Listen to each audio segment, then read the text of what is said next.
Thank you, sir. May I now request the Honorable Finance Minister, Shri Arun Jaitley, to deliver the opening remarks for today's program.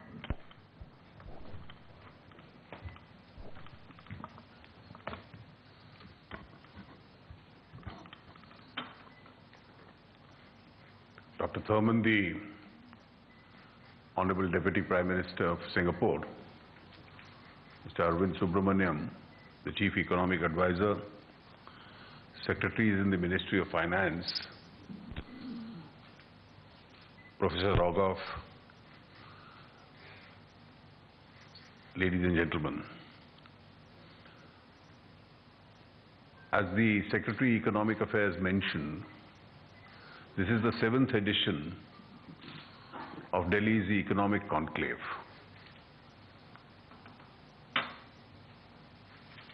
We've had an opportunity almost now for close to 3 years working with Arvind, and he's somewhat always been unconventional, and therefore his choice of subjects, his style of operation has not only won him many friends and admirers, but it leaves an imprint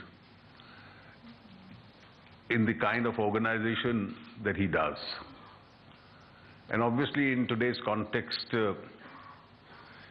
his list of invitees covers a broad spectrum of people with different views who've had an extraordinarily large experience in their respective fields, wherever they've worked.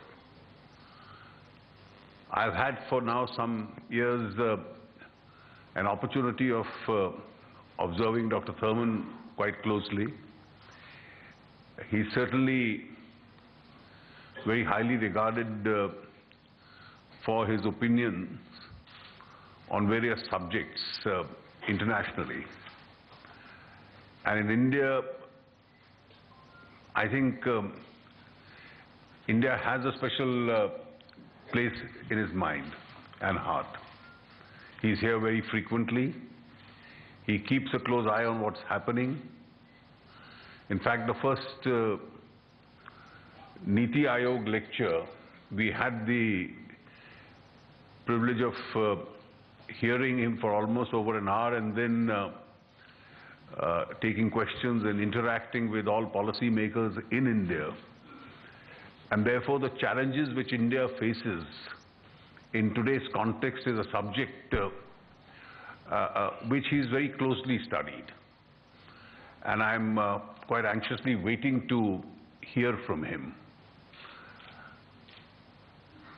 In addition to the developmental challenges in India, which obviously does include our ability to spend more on both physical and social infrastructure, particularly make a large amount of investment in rural India, in areas like healthcare, in areas like education, so that we are able to exploit the entire potential of our people.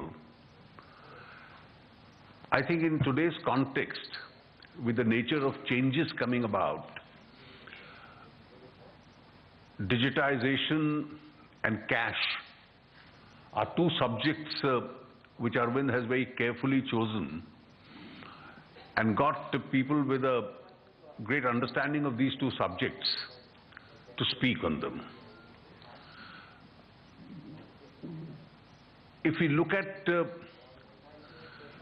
this area which had conventionally been overlooked in India,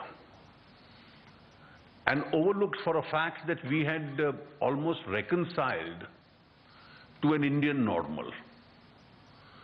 And the Indian normal was that there was a very large amount of tax non-compliance. There was a huge amount of transactions which used to take place outside the system.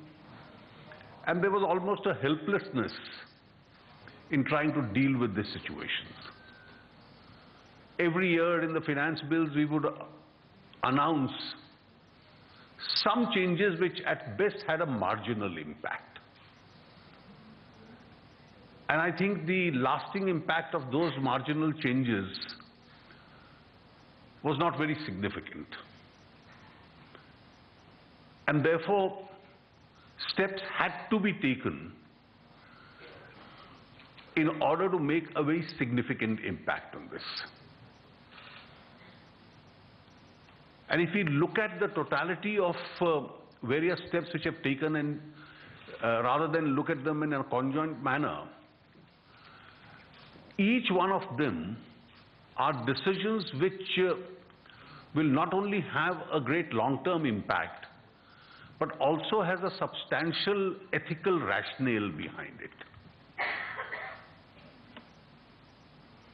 I think the first of these steps was, and I'm particularly addressing Professor Rogoff because he's going to be extensively speaking on this subject.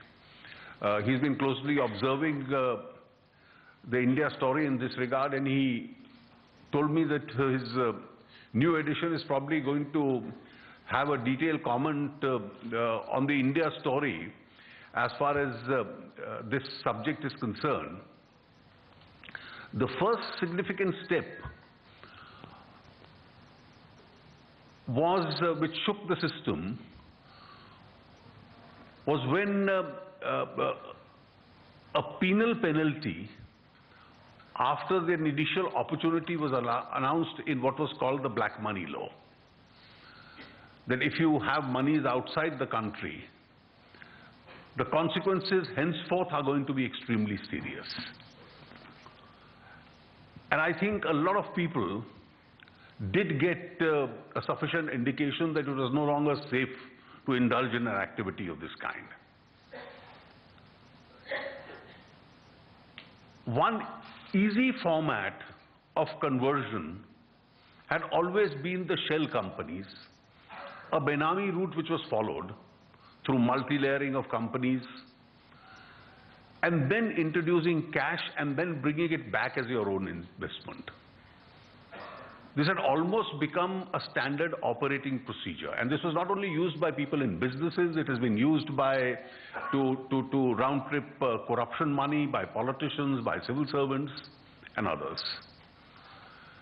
And I think not only the detection of this, but the decision to invoke the Benami property law in acquiring these assets by the state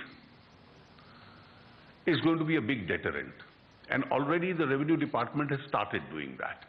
And therefore, the sooner this business of routing this money through the shell companies does collapse, I think the better it is going to be for the formal economy in this country itself. 1988 we legislated the law, and it's a typical illustration of inaction. The Law Ministry opined sometimes a decade and a half ago that the law was unimplementable. We left it at that, didn't frame rules and did not invoke the law. And finally the 1988 law got invoked after amendments in 2016. And it's sending a shiver down the spine of those who conventionally use this this methodology of round-tripping of tax-avoided money or corruption money and bringing it back into the system itself. The third important area, I think, which is going to radically alter the manner in which businesses were done, is the insolvency and the bankruptcy code. Because you can't even have structured businesses operating on the premises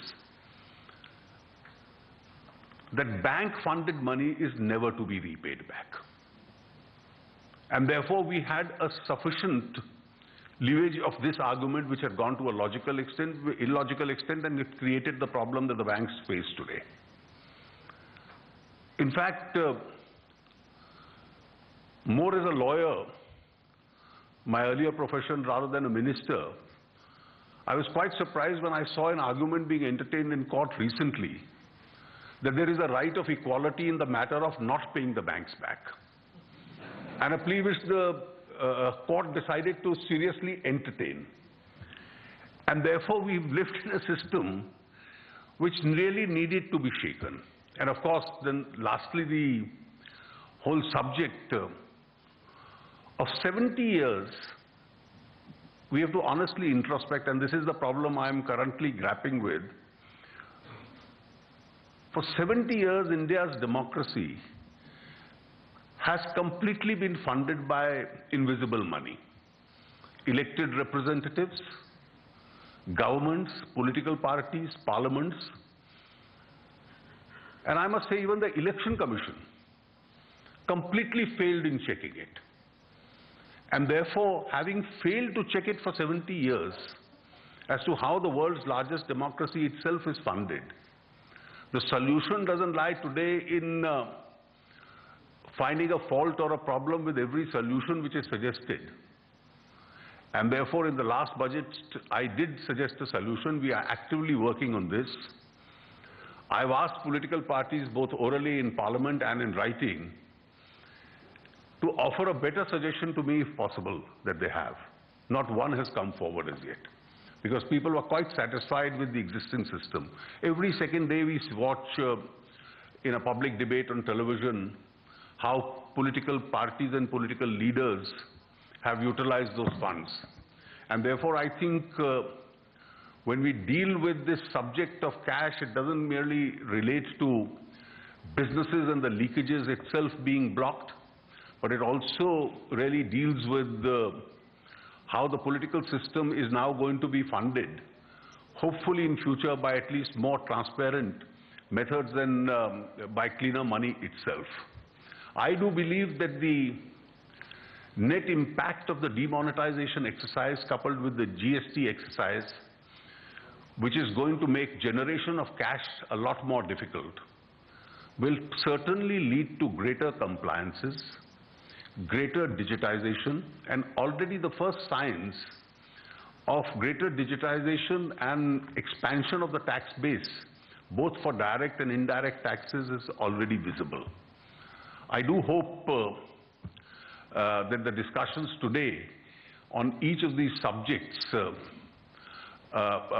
is able to contribute to the policy formulation which is being done in India, in which there are many minds here which contribute to that policy.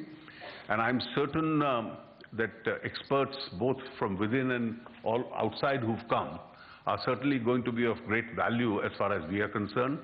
Thank you very much, Arvind, for having organized it, and thank you very much, Dr. Thurman, for making it possible to come to India once again to participate in the discussion on the India story.